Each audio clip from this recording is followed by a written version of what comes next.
Magandang buhay mga suki, ito ngayon ang aking vlog for today. Ayan, magluluto na naman tayo. Kaya samahan niyo ako mga suki, simulan na natin. Ayan, maglalagay na tayo ng olive oil.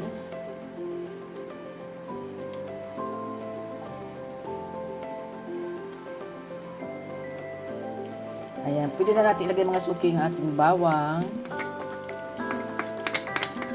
Hindi pa masyado mainit.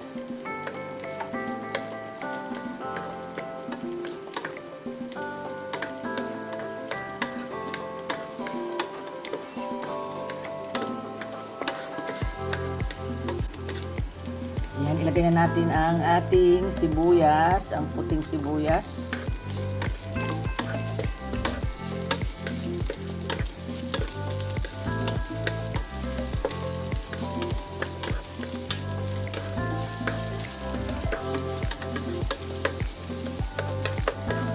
Ayan, pwede na natin ilagay mga suki yung ating hipon. Ayan, 6 na pirasong hipon lang. Dahil mahal ngayon ang seafoods, kasama na ang hipon, tumaas na.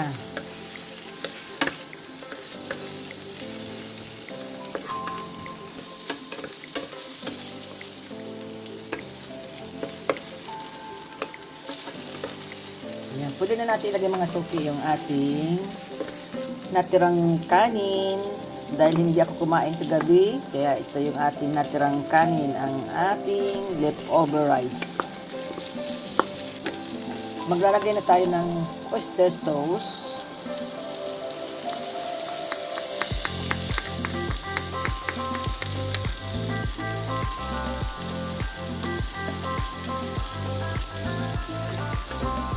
Ayan, isunod na rin natin yung ating soy sauce. Ayan, pwede na natin siyang haluin.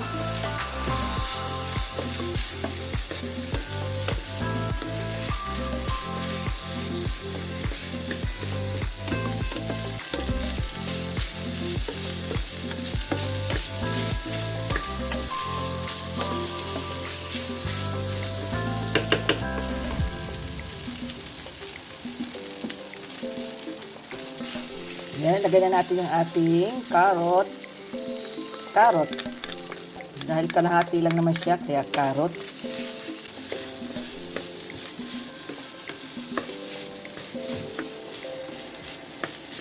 Pwede na natin ilagay mga suki yung ating toge. Ayan, lagay na natin yung toge.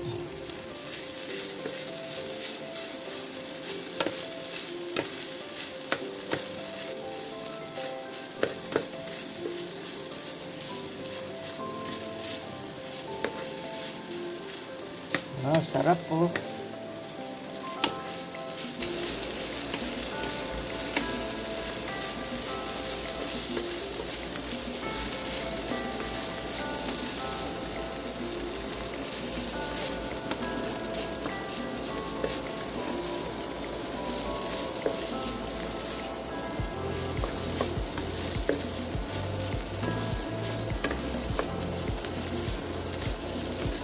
Ayan, luto na siya mga suki.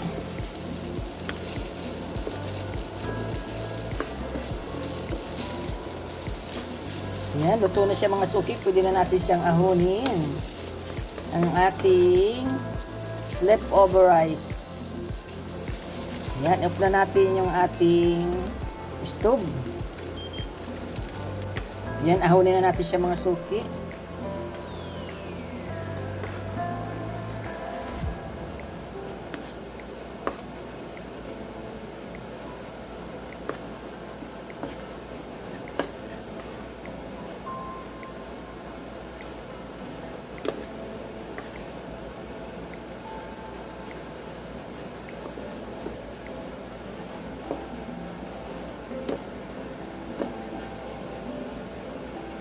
Ayan, lagay natin sa gitna ang ating hipon.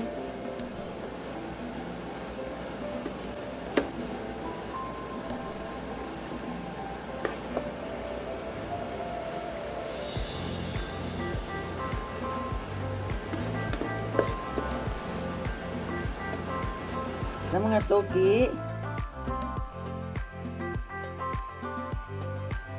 Tikman na natin mga suki ang aking leftover rice. Kailangan natin ng tinidor at kutsara. Natin mga suki. Perfect po. Masarap pala siya mga suki. First time ko makatikim ito sa Malaysia.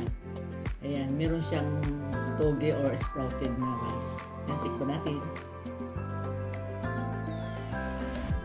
Masarap talaga mga suki. Perfect. Yan. Hindi mo na kailangan ng ulam. Yan, meron tayong dito ang hipon. Tikman natin. Perfect na perfect mga suki. Sarap.